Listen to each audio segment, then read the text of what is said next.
7 নং দৰ্শন 1942 চন 10 অক্টোবৰ সৰুপথাৰৰ গাঁও সময় দিনৰ বিয়লি সৈন্য বাহিনীৰ ফ্লেগ মাৰ্চ ধৰিছে ঘৰে ঘৰে হুমাই হুইপ মাৰিছে গোৰ মাৰিছে চৰিয়াইছে গাভৰু বুৱাৰী তিৰোতা আদিক চুলিত ধৰি আনি অহালীন আচৰণ নিৰ্যাতন কৰিছে এজনী গাভৰুৱে এজন সৈন্যক ঠাস ঠাস কৰে চৰিয়াই তাইক উলংঘ কৰিবলৈ কৰা অপচেষ্টাৰ বাবে অৱশেষত সৈন্যজনে বেনেটৰ আগেৰে তাইৰ ডিঙিত খুচি বধ কৰে এজনী বুঢ়ীৰ কাণৰ সোণৰ ডালিমা কেৰুজোৰ আৰু ডিঙিৰ জোনবিৰিডাল আজুৰি ছিঙি সৈন্যজনে লৈ যায় এনেতে দাৰোগা গাঁওবুঢ়া বৰমুখী পুলিচ 3জন মান আহি উপস্থিত হয় পুলিচ এজনৰ হাতত কংগ্ৰেছৰ ফাইল এটা নিচান কেইখনমান দাৰোগাৰ হাতত একোটা এডালৰ হৈতে চিঠি এজাপ সাইজ কৰি অনা এওঁলোকক দেখি এজনী গাভৰু ছোৱালীয়ে দাৰোগাজনক হকিয়াই কয় কান্দি কান্দি গাভৰু স্যাৰ আমাৰ ওপৰত মিলিটাৰীয়ে অত্যাচাৰ কৰিছে দাৰোগা যা ভলেন্টিয়াৰ পয়ৰ হতৰ লগত খুৰি ফুল মাত পয়ৰ হতক ৰক্ষা কৰকহি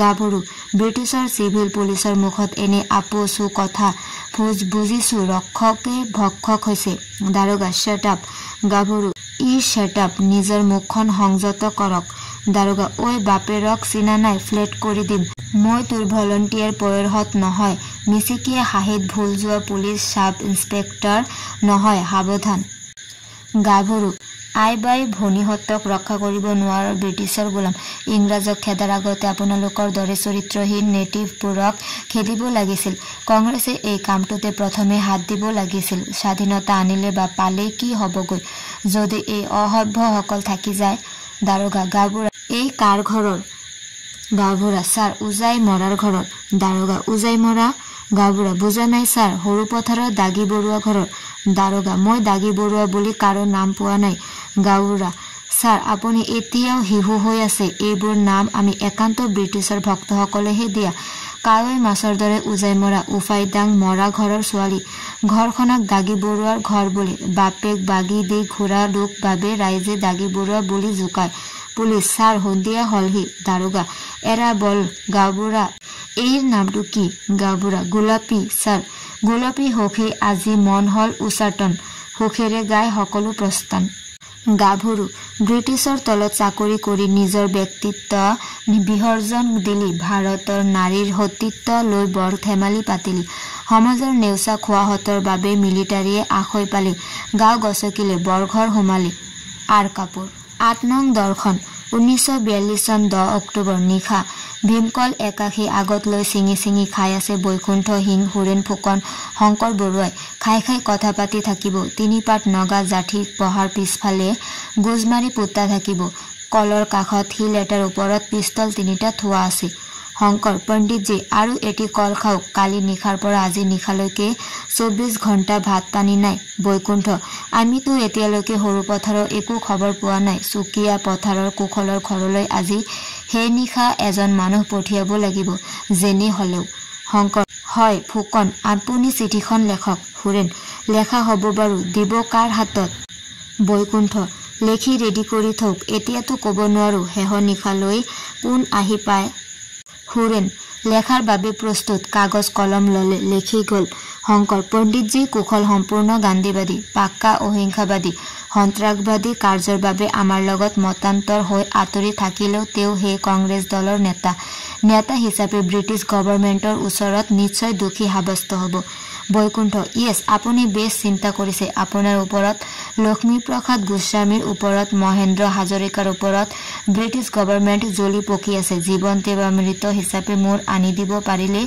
10,000 টকা পুৰস্কাৰ দিব বুলি নিউজ পেপাৰত ঘোষণা কৰিছে শংকৰ আমাৰ দখাই হুৰেণ ফুকনৰো দখা হল যতে পাই তাতেই গুলিয়াই মাৰিবলৈ অৰ্ডাৰ পাছ হৈছে হেনো হুৰেণ লেখা শেষ আঠিয়া কল এটা চিঙি কব ভয় কাক বুলি হুৰেণ ফুকনে নাজানে গুলিৰ মুখত এদিন হয়তো মই যাম এইটো ঠিক কিন্তু যোৱাৰ আগতে এই দেশদ্ৰোহী কালপিতহতক নিশেষ কৰিহে যাম বৈকুণ্ঠ চিঠিখন গাই যাওক হুৰেণ পৰে শ্ৰদ্ধেয় কোঁৱৰ আপুনি যেনে আছে তেনে কলিকতালৈ যাওক তাত জ্যোতিপ্ৰসাদ আগৰৱালা আছে গুৱাহাটীত বতৰা পাব জ্যোতিপ্ৰসাদ ক'ত আছে তেখেত গান্ধী সপ্তাহৰ কাৰ্যসূচীলৈ গুৱাহাটীলৈ অহাৰ কথা আছিল নিউ প্ৰেছত সবিশেষ জানিব পাৰিব সৰু প্ৰথাৰ কংগ্ৰেছৰ লোকেল লিডাৰ হিচাপে আপোনাক গ্ৰেপ্তাৰ কৰাৰ পূৰ্ণ মাত্ৰাৰ সম্ভাৱনা আছে নকৰাটোহে অস্বাভাৱিক হ'ব। এই পৰিস্থিতিত গভৰ্ণমেণ্টে দোষী নিৰ্দোষী একোৰে বাছ বিচাৰ নকৰে। যধে মধে ধৰপাকৰ লাগিছে। কংগ্ৰেছ অফিচৰ কাকত পত্ৰ সমস্ত মাটিত গাঁত কৰি ঢকুৱা মেৰিয়াই পুতি পেলাব। আমাৰ শুভেচ্ছা থাকিল। ইতি বৈকুণ্ঠ সিং, হোৰেণ ফুকন, শংকৰ বৰুৱা। হোৰেণ চিঠিখন সামৰি গছৰ পাতত মেৰিয়াই আঠিয়া কলটোৰ হাঁহৰ ভিতৰত ডেগাৰেৰে হানি ধৰি সোমাই দিয়ে। Baikuntha, Suren Phukan the great. এনে বুদ্ধিৰ বাবে নেটিভৰ ওচৰত ব্ৰিটিছে অভিবাদন জনাব। হোৰেণ, পণ্ডিতজীৰ মুখত ফুল চন্দন পৰক। শংকৰ, খুব হামি কাঢ়ে। বৈকুণ্ঠ, ফুকন, পানীৰ ব্যৱস্থা আছেনে? খুব পিয়াহ লাগিছে। শংকৰ, আপোনাক পানী লাগে আৰু মোক লাগে চাহ। বৈকুণ্ঠ, আগতে পানীৰ ব্যৱস্থা কৰক। হোৰেণ, পণ্ডিতজী, মই বাহিৰ ওলাব পাৰিলে সকলো আহিব। চাওচোন কোন আহে। এনেতে দূৰৰ পৰা টৰ্চৰ ৰঙা পোহৰ আহি মাটিত পৰে। Shankar, god save the king. আমাৰ মুখত পানী আহিল। বহু অপেক্ষাৰ পাছত, বহু ক্লান্তিৰ মূৰত আশাৰ ৰঙা ৰেঙনি। মানুহ এজনৰ প্ৰৱেশ। এওঁলোকে তিনিও পিষ্টল হাতত ধৰি সাজু হয়। বাওঁহাতেৰে পণ্ডিতজীয়ে মানুহজনৰ মুখত টৰ্চ মাৰে। বৈকুণ্ঠ, তিলক বৰা, তিলক। চাংপুলৰ নিশা সেই একে ড্ৰেছ পিন্ধা। পানী, চাহ, বিস্কুট আনিছো, খাওক। বৈকুণ্ঠ, বাঁহৰ চুঙা খুলি ধক ধক কৰে পানী পি। শংকৰ, বৰা আগতে বতৰা কওক, ৰিয়েকশ্যন কি হৈছে? তিলক, গল নিশাই কংগ্ৰেছ অফিচ পুলিচ মিলিটাৰীয়ে ঘেৰাও কৰে আৰু কাগজ পত্ৰ সকলো জব্দ কৰে। আজি দুপৰীয়াৰ পৰা ফ্লেগ মাৰ্চ চলিছে। ৰাতিপুৱা চাংপুল স্পট ভেৰিফিকেশ্যন কৰাৰ পিছৰ পৰা house to house flag march কৰি বেটেৰে কোবাইছে, গোৰ মাৰিছে, ঘৰ লণ্ডভণ্ড কৰিছে আৰু গাঁৱৰ গাভৰু জীয়ৰী বোৱাৰীক নিৰ্যাতন কৰিছে। মিলিটাৰী, পুলিচে, গুড়া চিপাহীয়ে তিনিও তলমূৰ কৰে। হোৰেণ, পণ্ডিতজী, পণ্ডিতজী। বৈকুণ্ঠ, উত্তেজিত নহ'ব। শংকৰ, নহয় পণ্ডিতজী, বিপ্লৱ কৰিম বেংগলৰ দৰে। বৈকুণ্ঠ, নোৱাৰিব, অসমত নোৱাৰিব। শংকৰ, কাৰণ? বৈকুণ্ঠ, ভাৰতৰ ভিতৰত বংগদেশ হৈছে বিপ্লৱৰ পীঠস্থান। বেংগালী পিপল চিৰ অভ্যস্ত, চিৰ জাগ্ৰত পাল্টা জবাব দিয়াত। শংকৰ, অসম? বৈকুণ্ঠ, অসম এতিয়াও আনট্ৰেইনড। বোমা নিক্ষেপ কৰাৰ আগতে বোমা তৈয়াৰ কৰিব জানিব লাগিব, তাৰ পিছত। হোৰেণ, পণ্ডিতজী ক্ষমা কৰিব, অসমৰ বুৰঞ্জী আপুনি নেজানে। বৈকুণ্ঠ, জানো। অতীতৰ দৃষ্টান্তেৰে মিটিঙত ক্লেপ ল'ব পাৰি। তৈয়াৰ হওঁতে টাইম ফেক্টৰৰ কথা আহে। চিৰ বিদ্ৰোহী, চিৰ বিপ্লৱী জ্যোতিপ্ৰসাদৰ দৰে জিনিয়াছে নিজৰ মঙহৰ নিজে কামুৰি থাকিব লগা হৈছে। হোৰেণ, গৰিলা যুদ্ধটো কৰিব পাৰিম। বৈকুণ্ঠ, পাৰিব। খাৰ বাৰুদৰ ঘাটি প্ৰথমতে তৈয়াৰ কৰিব লাগিব। কলিকতাৰ লগত প্ৰত্যক্ষ যোগাযোগ কৰিব লাগিব। হেংদাং নগাজাঠিৰ দিন উকলিল, এতিয়া বুলেটৰ দিন। চকলেট চুহি থাকিলে নহ'ব, বুলেট লাগে, বুলেট লাগে, বন্দুক লাগে, লাগে মেচিন গান। ভীমৰ গদাটো উত্তোলন কৰিব লাগিলে ভীমৰ বলখিনি সঞ্চয় কৰিব লাগিব। First you should earn, then you take decision. Shankar Barua, Horen Phukan মনে মনে থাকে। বৈকুণ্ঠ, মিষ্টাৰ বৰা, আপুনি এই ভীমকলটো লৈ যাওক। কুশল কোঁৱৰৰ ঘৰত পৌঁছাই দিব। তেখেতৰ পৰিবাৰৰ হাতত দিব। ইয়াৰ ভিতৰত গুপ্ত পত্ৰ আছে। তিলক, ভাল, গুড নাইট। আটাইয়ে গুড নাইট। পণ্ডিতজীয়ে চুঙা খুলি পানী পিয়ে। আৰ কাপুৰ। ৯ নং দৰ্শন। 1942 চন 12 অক্টোবৰ নিশা। কুশল কোঁৱৰৰ চুকীয়া পথাৰৰ ঘৰ। চকী এখনত বহি আছে কুশল কোঁৱৰ। সন্মুখত কেৰাচিনৰ চাকি এটা জ্বলি আছে। তাত কুশলে বৈকুণ্ঠ সিঙে দিয়া চিঠিখন পঢ়িছে। কলটো খিৰিকীৰে বাহিৰত পেলাই দিয়ে। প্ৰভাৱতী বিচনাৰ ওপৰত থিয় হৈ আছে। চাকিটো লৈ যায়। আগৰে পৰা টেবুলত লেম্প এটা জ্বলি থাকিব। কুশলে ভাবি থাকিব, মুখখন গহীন। কুশলৰ মূৰৰ ওপৰত গান্ধীৰ ফটো। ধূপ জ্বলি আছে। কুশল, আমাৰ খোৱা লোৱা হলনে? প্ৰভাৱতী, অথনিয়ে হল। কুশল, তুমি হোৱাগে। প্ৰভাৱতী, হুম বাৰু। কি সিদ্ধান্ত ললে? কুশল, নিমাত। প্ৰভাৱতী, কি সিদ্ধান্ত ললে? কুশল, নিমাত। প্ৰভাৱতী, শুনিছেনে নাই? কুশল, শুনিছো। প্ৰভাৱতী, মোৰ মতে আপুনি আঁতৰি থকাই উচিত হ'ব। কুশল, কলৈ যাম? প্ৰভাৱতী, চিঠিত যি লিখিছে সেইমতে কাম কৰক। গুৱাহাটীলৈ যাওক। কুশল, নাই, ঘৰ এৰি কলৈকো নেযাওঁ। গ'লে পুলিচৰ সন্দেহ বদ্ধমূল হ'বগৈ। প্ৰভাৱতী, আজি আপোনাৰ কোনো নাই। দেউতা ঢুকাল। ঢুকোৱাৰ পিছতে ভাই ককাইহঁত বেলেগ হৈ গ'ল। নিজে ৰেংমাইৰ ঘৰ এৰি আহি এই চুকীয়া পথাৰত অকলশৰে আছে। পুলিচৰ গীত মিটনি হ'লে আপোন মানুহো আঁতৰি যাবগৈ। কুশল, আজিতো মোক মোৰ লগৰ কৰ্মীসকলেও এৰিছে। মই দুজন মানুহক লৈয়ে আজীৱন থাকিম। প্ৰভাৱতী, কোন সেই দুজন? কুশল, যি দুজনে মোক কোনো কালেও নেৰে। প্ৰভাৱতী, একো বুজা নাই। কুশল, শুনা, এজনা হল চিৰ নমস্য মহাত্মা গান্ধী আৰু আনজন হল চিৰ জিন্ময়ী চিৰ বিশ্বাসী তুমি। প্ৰভাৱতী, এই দুগৰাকীকে লৈ মোৰ জীৱন ৰথ চলি থাকিব। প্ৰভাৱতী, এই আপোনাৰ সেই সিদ্ধান্ত? কুশল, এৰা সন্ধিয়াৰ পৰা ককাইদেউ ভাইহঁতে সেই একে উপদেশকে দিছিল। হৈমান কৰিব নোৱাৰি গুচি গ'ল। মই বুজিছো সৰু পথাৰৰ আশে-পাশে পুলিচ মিলিটাৰী অত্যাচাৰ চলিছে, গ্ৰেপ্তাৰৰ অভিযান চলিছে, চলক। কিন্তু মোৰ নিজৰ চিন্তাধাৰা আৰু ন্যায় নিষ্ঠাৰ ওপৰত বিশ্বাস ৰাখি অবিচলিতভাৱে ধীৰ স্থিৰ হৈ থাকিম। বিপদত ধৈৰ্যই পৰম ঔষধ। প্ৰভাৱতী বৌতীৰ কথা ভাবক কুশল। দেশত হেজাৰ হেজাৰ বৌতী মাতৃ আছে। তেওঁলোকৰ যি দশা, যি হতাশা, মোৰ মাতৃৰো সেই একেই দশা, একেই দুৰ্দশা। পুত্ৰ হিচাপে মই বৰ অযোগ্য। পিতৃ ঋণ, মাতৃ ঋণ, পত্নী ঋণ, ঋষি ঋণ, দেৱ ঋণ, প্ৰতিটো স্তৰতে মই ঋণী। মই ধৰুৱা, কাৰো ধাৰ খুজিব নোৱাৰিলো। হুমুনিয়া কাৰী। গীতাই মোৰ সান্তনা, প্ৰভাই মোৰ আশ্ৰয়, গান্ধীয়ে মোৰ আদৰ্শ। প্ৰভাৱতী আপোনাৰ আজি কি বিপদ আহিছে তাকো আপুনি আওকাণ কৰিছে কুশল। সঁচা আওকাণ কৰিছো এইবাবেই যে মই আওবাটি যোৱা নাই, কাকো আগচি ধৰা নাই। সতীৰ্থসকলে অগ্নি স্নান কৰিলে মই দেশৰ অগ্নি পৰীক্ষা ধৰ্মক শুদ্ধ ৰূপ দিব খুজিছো। প্ৰভাৱতী বলক হোৱক, মোৰ কপালত যি আছে সেয়ে হ'ব। কুশল কপালক নুদুখিবা, কৰ্মইহে ধৰ্ম। আমি কৰ্মৰ গৰাকী, ফলাফলৰ গৰাকী নহয়। প্ৰভুৱে ভাল কৰ্মৰ ফল ভাল দিব। ধৰ্মটো ৰক্ষতি ধাৰ্মিকম। প্ৰভাৱতী খগেন আৰু নগেনৰ ভৱিষ্যত চিন্তি কৰবাত সোমাই থাকিলে আপোনাৰ একো হানি নহলহেঁতেন কুশল। নহলহেঁতেন সঁচা। আমাৰ বংশটো গোমধৰ কোঁৱৰৰ বংশ। গোমধৰেও দেশৰ বাবে যুঁজি দ্বীপান্তৰ হৈছিল।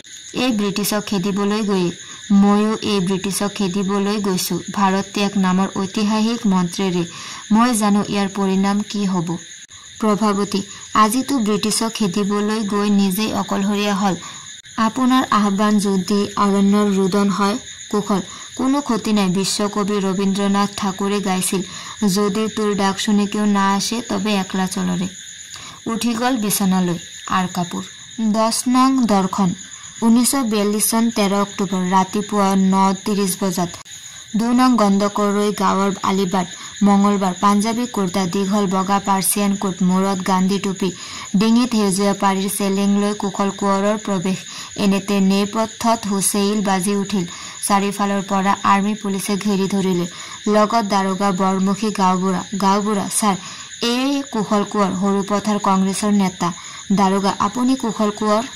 কুশল হয় দাৰোগা, আপোনাৰ ঘৰলৈ আহিছিলো। সৌভাগ্যবশত 2 নং গণ্ডকৰৈ গাঁৱৰ আলিতে আপোনাক লগ পালো। 9 অক্টোবৰৰ নিশা 1:52 সৰুপথাৰ ৰেল ষ্টেচনৰ ওচৰৰ চাংপুৰ নামৰ ঠাইত ৰেল লাইন উঠাই ৰেল বগৰাই হেজাৰ হেজাৰ মানুহৰ জীৱন বিনষ্ট কৰাৰ অপৰাধত আপোনাক এৰেষ্ট কৰা হল। চিপাহীয়ে হেণ্ডকাপ লগাই দিয়ে। কুশল হতভম্ব হয় কিন্তু ধীৰ স্থিৰ। দাৰোগা সৰুপথাৰৰ ৰেল দুৰ্ঘটনা আপোনালোকৰ কংগ্ৰেছ ভলণ্টিয়াৰে কৰিছে। আপোনাৰ নামত ৱাৰেণ্ট আছে, ৱাৰেণ্ট দেখুৱাই। কুশল মিছা কথা, কোনো গান্ধীবাদী কংগ্ৰেছ কৰ্মীয়ে এই দুৰ্ঘটনা কৰা নাই। আমি পৰিপূৰ্ণভাৱে অহিংসাবাদী। 1921 চনৰ পৰা আমি গান্ধীৰ অহিংসা মন্ত্ৰত উদ্বুদ্ধ হৈ স্বাধীনতাৰ হকে আন্দোলন কৰিছো। হিংসাৰ আশ্ৰয় কাহানিও লোৱা নাই। দেশ বিদ্যমানে জানে কংগ্ৰেছ মানে অহিংসাৰ পূজাৰী, সত্যৰ সেৱক। আমাৰ মৃত্যু হলেও আমি অস্ত্ৰ হাতত তুলি নলওঁ, আমি নিৰস্ত্ৰী। দাৰোগা সেই কথা বিচাৰত কব, আমাৰ আগত লেকচাৰ দিলে কি হ'ব? গাঁওবুঢ়া বাহিৰে ভকত, ভিতৰে লটপট। দাৰোগা বলক, চিপাহী থানালৈ লৈ বলক। চিপাহীয়ে থানালৈ লৈ প্ৰস্থান। গাঁওবুঢ়া ছাৰ, সৌটো পোকৌ শইকীয়া, পুতৌ কৰি এৰি নেযাব। দাৰোগা নাই পুতৌ কাক বোলে পাহৰি গৈছো। হেমকোষ চালেহে মনত পৰিব। প্ৰস্থান। আলিবাটত থাকিল মাথো গাঁওবুঢ়া চিগাৰেট জ্বলাই লয়। এনেতে পুলিন বিহাৰী বৰুৱাৰ প্ৰৱেশ, হাতত পাচলিৰ বেগ। গাঁওবুঢ়া এইটো পুলিন বোপানে? পুলিন হয়। দাইটি কৰ পৰা আহিলে? গাঁওবুঢ়া বোপাই, মই কুশলৰ ঘৰলৈ গৈছিলো ভাত খাবলৈ মাতিব। পুলিন ভাত খাবলৈ? কি কাৰণত? গাঁওবুঢ়া সৰুৰে পৰা বেচেৰা দেশৰে কাম কৰিলে। কুশল বোপা কংগ্ৰেছৰ নেতা। মহাত্মা গান্ধীৰ পিছত ভাৰতত কুশলৰে নাম ল'ব লাগিব। কি কোৱা তুমি? পুলিন মই বুজিব পৰা নাই। গাঁওবুঢ়া মই লেটিন ভাষাত কথা কোৱা নাই নহয়, অসমীয়া ভাষাত কৈছো। পৰিবাৰে ক'লে কুশলক ভাত খাবলৈ মাতক। ঘৰৰে তুলসী জহাৰ ভাত, ঘৰৰে কলা পাৰৰ মঙহ, আলু অমিতাৰে ৰন্ধা হৈছে, হাঁহৰ কণীৰে মামলেট কৰা হৈছে, পোৱাল বেঙেনা ভজা হৈছে। যাওক কুশলক মাতক। সেয়ে মাতি আহিলো আৰু আমাৰ ঘৰলৈ পঠিয়াইও দিলো। তেওঁৰ লগতে পোকৌ শইকীয়াকো মাতিছো। পুলিন মোৰহে সৌভাগ্য নহল বংগ গাঁওবুঢ়া বোপাই তই তেনেকৈ নকবিচোন তোৰ প্ৰতি মোৰ বৰ মৰম বৰ ব্যথা তই গোৱালপাৰাৰ ল'ৰা বাবে ইয়াৰ মানুহে তোক সিমান ভাল নাপায় বিয়াৰ দিনা পুলিচ আনিব লগাত পেলোৱা নাছিল জানো পুলিন হয় গাঁওবুঢ়া বাৰু বোপাই তোক এটা হিত কথা কওঁ তোৰ হিতৰ বাবে মোৰ প্ৰাণ কান্দি উঠে নিজৰ কথা ভবা দিন আহিল চাৰিওপিনে দেখিছনে কি ধৰপাকৰ লাগি গৈছে হে মই কওঁ তোকহে কৈছো দেই শুন ফুসফুসাই বন্দে মাতৰম কৰি থাকিলে মাথা গৰম হ'ব হে মই কওঁ এইবোৰ বাহি বিষ্টবদ ত্যাগ কৰ তই চৰকাৰৰ চাকৰি ল দুখীয়া বুলি টিনপাত ল এইদৰে কংগ্ৰেছৰ লগত ঘূৰি থাকিলে ল'ৰা তিৰোতা কোনে খুৱাব হেন জানি ডেকা ল'ৰা হজ উপদেশ ধৰা তই এই ভলণ্টিয়াৰ হতক চাংপুলত ৰেল বগৰুৱা হতক চিনাই দে ধৰাই দে আৰি গণি গণি টকা ল গাঠে গাঠে চৰকাৰে তোক পুৰস্কাৰো দিব ৰায় বাহাদুৰ হ'ব নোৱাৰিলেও মৌজাদাৰটো হ'ব পাৰিবি তোৰ বিদ্যা বুদ্ধিও আছে পুলিন ব্ৰিটিছৰ হজাত নাই গাঁওবুঢ়া কি কলি ব্ৰিটিছৰ হজাত নাই তই ব্ৰিটিছৰ কাম কৰিম বুলি লিখি দিয়া পিছদিনাই দেখিবি তোৰ ঘৰ মাছে মঙহে দাইলে চাউলে ভৰি গৈছে পুলিন আপুনি মুখেৰে নাও বাই নিনিবচোন মই অত বছৰে কংগ্ৰেছৰ কাম কৰিছো হতকাই জানো মোক বিশ্বাস কৰিব গাঁওবুঢ়া কৰিব কিয় নকৰিব মই সাৰ্টিফিকেট দিম ওচিয়ে সাৰ্টিফিকেট দিব মৌজাদাৰ ফুকন চন্দ্ৰ বুঢ়াগোহাঁয়ে সাৰ্টিফিকেট দিব দেখিবি তেতিয়া তোৰ নাম হ'বগৈ মোষ্ট অবিডিয়েণ্ট সাৰ্ভেণ্ট পুলিন ৰিয়েকশ্যন তেনেকুৱা লাইন লগাই যদি দিব পাৰে তেন্তে আপোনাকো মই শিকিটো আধলিটো দিয়াত কি আপত্তি থাকিব পাৰে গাঁওবুঢ়া ইয়েছ তই আপত কথা কৈছ পৰহিৰ পৰা তহঁতক ধৰি দিবলৈ নামবোৰ ক'বলৈ মোক তাগিদা দি আছে তথাপি মই তোৰ নামটো লোৱা নাই কিয় জান তোৰ প্ৰতি মোৰ এটা ভাবিব নোৱাৰা মৰম আছে পুলিন বাটত এইবোৰ কোৱা কথা নহয় সন্ধিয়া মোৰ তালৈ আহক কিবা এটা কৰিম নিত এনেকৈ বুকুত জুই বান্ধি ফুৰিব নোৱাৰি গাঁওবুঢ়া হে বুজিছ পুলিচে ধৰিলে পিখাচে ধৰিব নালাগে তই জ্ঞানী ল'ৰা জ্ঞানীহে বিদ্যা ডিগ্ৰী জ্ঞান নুবুলে নহয় যা মই 4 বজাত তোৰ ঘৰ ওলামগৈ পিন্ধি উৰি থাকিবি তেল টেঙা ঘঁহিবি ফিট বাবু হৈ নাথাকিলে আজিকালি মানুহে মহ গোৱাল বুলি ভাবেও যা ঈশ্বৰে তোৰ মংগল কৰিব পুলিন আহিলো দাইটি প্ৰস্থান গাঁওবুঢ়া হা আৰ কাপুৰ